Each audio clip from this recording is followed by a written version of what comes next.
नमस्कार, रामकृष्ण हरी, श्री स्वामी समर्थ. खूप स्वागत आहे तुमचं नूतन होम अँड किचन हब मध्ये. मला लाईव्ह स्ट्रीम मध्ये सर्वांनी विचारलं होतं की तुम्ही कॉर्न शिरा कसा बनवला. तर म्हटलं चला तर आज आपल्या माऊलींसाठी आपण बनवायला घेऊ कॉर्न उपमा.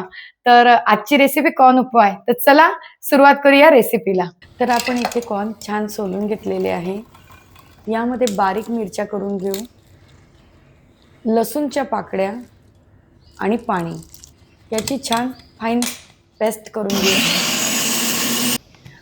ही स्मूथ पेस्ट झाल्यानंतर एक साईडला आपण छान कास्ट आयर्नची कढई घेतली, जी आपली जुनी आजीची आठवण, त्याच्यात चवही छान लागते. जिरं मोहरी टाकली आहे, त्यानंतर कढीपत्ता टाकलेला आहे.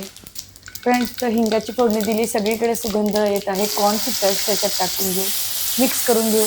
तर आपल्या आजीने केलेली ही आठवण जी कास्ट आयर्नमध्ये बनवलं तर चवसुद्धा अप्रतिम लागते. त्यामध्ये आपण थोडंसं मीठ आणि हळद घेतले, मिक्स करून घेतल्यानंतर पाणी टाकून घेऊ. व्यवस्थित मिक्स केल्यानंतर याच्यामध्ये आपण ॲड करणार आहे कोथिंबीर. तर कोथिंबीर ॲड झाल्यानंतर याला कव्हर करून घेऊ. आवडलं का माऊली? तर बाय फ्रेंड्स, करून बघा.